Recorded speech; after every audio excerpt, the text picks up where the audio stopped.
नमस्कार विद्यार्थी मित्रांनो.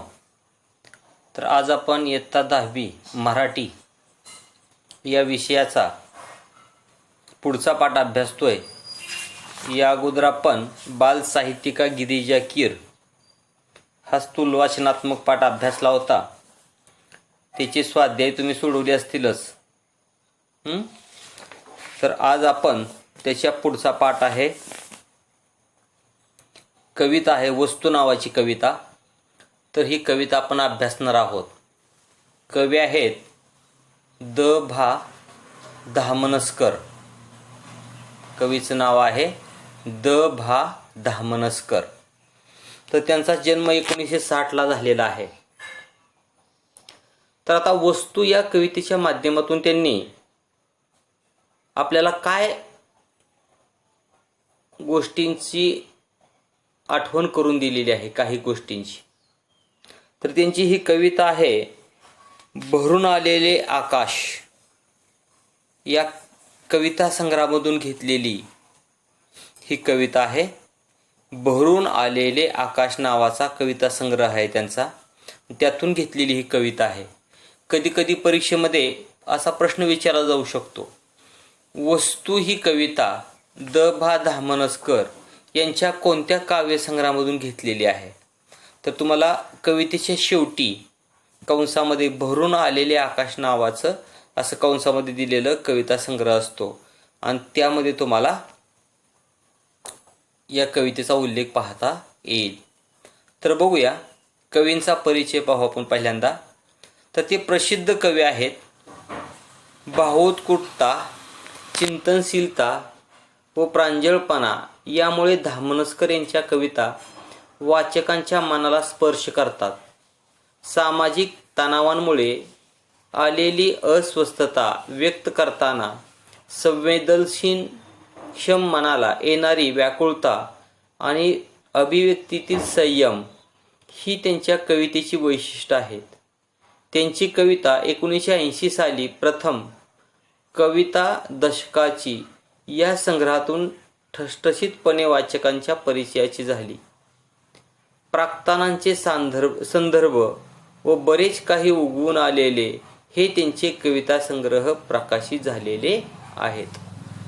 म्हणजे आज आपण ज्या कवींचा परिचय आता या ठिकाणी पाहिला, तर ते अतिशय प्रसिद्ध अशा पद्धतीचे कवी आहेत.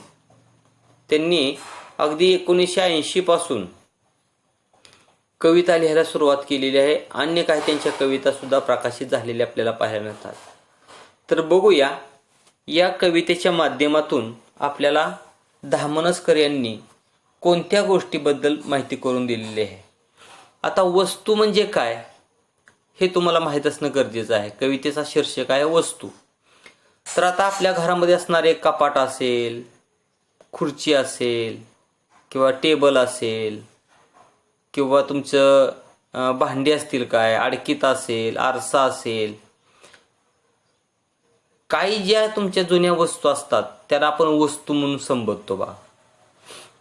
लाकडे असतील काय, धातूचे असतील काय, अन्य काही प्रकारच्या वेगवेगळ्या धातूच्या सुद्धा वस्तू असू शकतात. तर या वस्तू कवितेच्या माध्यमातून त्यांनी आपल्याला फार अनमोल ठेवा त्यांनी दाखवून दिलेला आहे बघा. तर ह्या वस्तू ज्या आहेत ह्या जुन्या वस्तू आहेत बघा सगळ्या. आता उदाहरणार्थ इथं आपल्याला एक खुर्ची दिसते, लाकडी खुर्ची आहे बघा. त्याच्यावरती काही पुस्तकं आहेत. त्याच्यानंतर फुलदाणी एक दिसते आहे. त्याच्यानंतर एक तमालपत्र आहे मोठं पाण्यासाठी. एक पेटी आहे. त्यानंतर एक आपण त्याला 4 पाई म्हणूया, बारका टेबल वजा, किंवा त्याला आपण सत्यनारायणच्या पूजेसाठी वापरात आपण आणतो अशा पद्धतीचा एक पाट आहे. एक मोठं ताहमान आहे बघा, भांडं आहे पाण्याचं, आणि एक आडकीत आहे बघा. तर अशा पद्धतीनं ह्या ज्या जुन्या वस्तू आहेत, तर या जुन्या वस्तूंची जपणूक आपण नेहमी केली पाहिजे अशा पद्धतीने या पाठातून त्यांनी आपल्याला दाखवून दिलेलं आहे. म्हणजे आपल्या आजोबांनी, आपल्या पणजोबांनी ज्या घेतलेल्या वस्तू असतात किंवा आपल्या वडिलांनी घेतलेल्या वस्तू असतात, आपल्या आत्यानं, मामानं किंवा नातेवाईकांनी घेतलेल्या, वयोवृद्ध माणसाने घेतलेल्या ज्या वस्तू असतात, तर त्या वस्तू जतन करून ठेवणं फार गरजेचं आहे. हा संदेश या कवितेतून ह्या मुलांना तुम्हाला सांगायचा आहे. आता तुम्ही सुद्धा असं करू शकता. तुमच्या बालपणी तुम्हाला खेळायला घेतलेली एखादी सायकल असेल, किंवा तुमचा बाळपणीचा पाळणा असेल, किंवा खुळखुळ असेल, किंवा तुमचे काही जुनी कपडे असतील, चप्पल असेल, किंवा तुमची काही जुनी खेळणी असतील, पुस्तक असेल, तर अशा कुठल्याही वस्तू जर तुमच्या लहानपणीच्या असतील, तर त्या वस्तू जर तुम्ही जपून ठेवल्या व्यवस्थित, तर त्या वस्तू तुमच्या पुढच्या पिढीला, त्याच्या पुढच्या पिढीला, त्याच्या पुढच्या पिढीला ह्या पुढं घेऊन जाता येतात, जतन करून ठेवता येतात. फक्त त्यासाठी तुम्हाला ती वस्तू व्यवस्थित ठेवणं गरजेचं आहे, त्याची देखभाल करणं गरजेचं आहे. उदाहरणार्थ ती वस्तू नेहमी हाताळली पाहिजे, किंवा त्याला पुसलं पाहिजे, झाडलं पाहिजे, वाळवी लागू नये, किंवा ऊन लागू नये, पाऊस लागू नये. अशा पद्धतीनं त्याला बंदिस्त करून व्यवस्थित ठेवावं लागतं. आणि असं केल्यानंतर तुम्हाला ती वस्तू तुमची दीर्घकाळ टिकू शकते, पिढ्यानपिढ्या ती वस्तू तुमच्याकडे राहू शकते. तर बघूया, वस्तू नावाच्या कवितेच्या माध्यमातून आपल्याला कवीने कोणत्या गोष्टींचा परिचय करून दिलेला. आपण पहिल्यांदा या कवितेचा सारांश पाहूया. तर ही कविता मुक्त छंद या प्रकारातील आहे. कोणत्याही निर्जीव वस्तूशी मानवी भावना जोडली गेली की ती वस्तू अनमोल ठरते. वस्तू माणसाला दीर्घकाळ साथ देतात. व्यक्ती आणि वस्तू यांच्यामध्ये एक अतूट नाते तयार होते. त्यामुळे थोर व्यक्तींच्या वापरातील वस्तू पुढे संग्रहालयात जतन केल्या जातात. वस्तूंनाही भावना असतात हे समजून वस्तू वापराव्यात. वस्तूंशी निगडीत स्नेह जपावा ही भावना कवितेतून व्यक्त होते. तर बघा, अशा पद्धतीनं ही कविता जी आहे ही मुक्त छंद काव्य प्रकारातील कविता आहे. तर मुक्त छंद हा शब्द तुम्ही लक्षात ठेवला पाहिजे. म्हणजे या कवितेला कुठलाही लयबद्ध ताल वगैरे नाही, किंवा यमक वगैरे नाहीत. तर अशा पद्धतीनं मुक्त छंद म्हणजे थोडक्यात गद्य रूपातून दिलेले हे काव्य आहे, त्याला मुक्त छंद म्हणायचं. ज्या कवितेला चाल असते, किंवा त्याच्या अशा पद्धती यमक असतात, किंवा त्याला समजा एखादे हे असतात बघा, आपण त्याला ही म्हणू शकतो, वर्ण म्हणूया. तर रस्व दीर्घ अशा काही गोष्टी ज्या कवितेला नसते त्याला मुक्त छंद अशा पद्धतीचं काव्य म्हटलं जातं. तर हे काव्य, वस्तू नावाचं काव्य मुक्त छंद प्रकारातील आहे. आणि या कवितेतून त्यांनी काय सांगितले, निर्जीव वस्तूशी आपण कसं वागलं पाहिजे. निर्जीव वस्तूशी मानवांच्या भावना जोडलेल्या असतात आणि तो आपला अनमोल ठेवा असतो. किंवा जुन्या माणसांनी दीर्घकाळ ती वस्तू वापरली असते आणि ते आपल्याला साथ देत असतात. तर अशा पद्धतीचं वस्तू आणि व्यक्ती आणि वस्तू याच्यामध्ये एक अतूट नातं असतं. त्यामुळे त्या वस्तू आपण जतन करून ठेवणं गरजेचं आहे. तर त्यामुळेच आपण पाहतो बा, थोर व्यक्तींच्या वापरातील काही वस्तू असतात त्या पुढे संग्रहालयात ठेवल्या जातात बा. तर वस्तू संग्रहालय, प्राणी संग्रहालय, किंवा चित्र संग्रहालय, किंवा पुरातन माती, दगड, विटा, भिंती, कापड याचं संग्रहालय, किंवा वेगवेगळ्या पक्ष्यांचे पंख, किंवा वेगवेगळे पक्षी संग्रहालय, किंवा जुन्या समजा एखादा राजा महाराजा असेल त्याच्या वापरातल्या काही वस्तू असतील, किंवा एखादा नेता असेल, महात्मा गांधी असतील, लोकमान्य टिळक असतील, किंवा तुम्हाला सावित्रीबाई फुले असतील, किंवा शिवाजी महाराज असतील, किंवा कोणताही असा थोर व्यक्ती होऊन गेला असेल, तर त्या थोर व्यक्तीच्या वापरात आलेल्या ज्या वस्तू असतात तर त्या वस्तू पुढं संग्रहालयामध्ये ठेवल्या जातात. तर आपण असे वस्तू संग्रहालय सुद्धा सहलीच्या निमित्तानं आपण जर बाहेर गेलो तर अनेक वेळा असे संग्रहालय पाहिलेले आहेत. कोल्हापूरला सुद्धा असं एक वस्तू संग्रहालय आहे. किंवा इथं आपण यमाई देवीला गेलो होतो बघा आपण, मला वाटतंय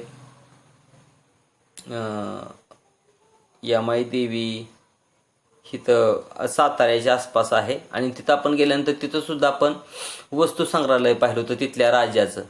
तर अशा पद्धतीनं वस्तू संग्रहालयामध्ये ह्या वस्तू जतन करून ठेवलेल्या जातात बा.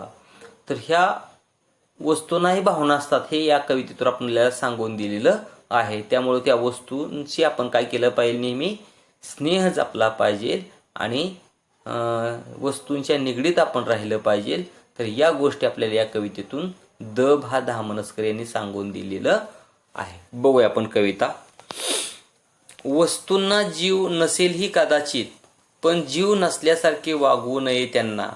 वस्तूंना मनही नसेल कदाचित, पण ते असल्यासारखे वागलो तर वस्तू प्रचंड सुखावतात. तर बघा किती अनमोल विचार या ठिकाणी सांगितलेले आहेत.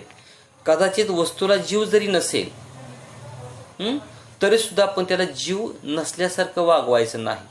आता उदाहरणार्थ आपली सायकल असेल, आपली मोटरसायकल असेल, आपले कपडे असतील, आपली भांडी असतील, किंवा आपलं दप्तर असेल, आपलं पुस्तक असेल, आपला पेन असेल, जर त्याला आपण जीव असल्यासारखं जर वागवलं तर ती वस्तू दीर्घकाळ टिकते. म्हणजे थोडक्यात तुम्ही कोणतीही वस्तू तुम्ही वापरत असताना ती कशी वापरली पाहिजे की त्याला जीव असल्यासारखा त्याच्यामध्ये भावना ठेवून जर ती वस्तू वागवली तर त्या वस्तू दीर्घकाळ टिकतात.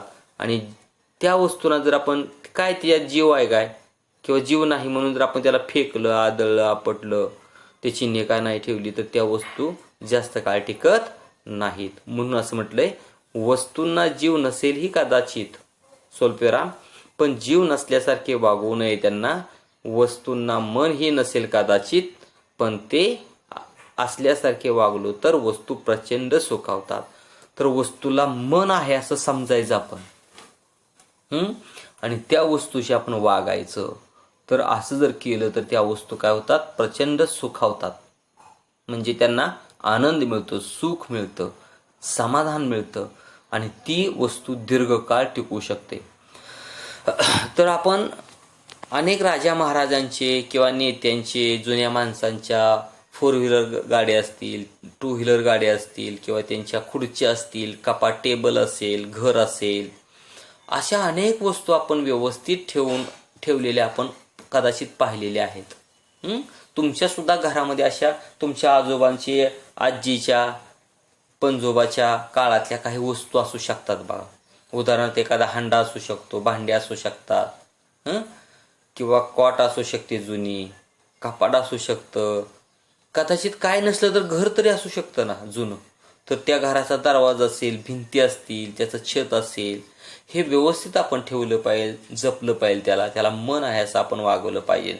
तर अशा पद्धतीने या कवितेमधून आपल्याला द भा धामणसकर यांनी अतिशय सुंदर विचार या ठिकाणी सांगितलेले आहेत. तर भरून आलेले आकाश नावाच्या कवितेमधून घेतलेली ही कविता आपण या ठिकाणी पूर्वार्धामध्ये अभ्यासलेली आहे. उत्तरार्धामध्ये राहिलेला भाग आपण नंतरच्या तासाला पाहूया. तोपर्यंत आपण याच ठिकाणी थांबूया. धन्यवाद.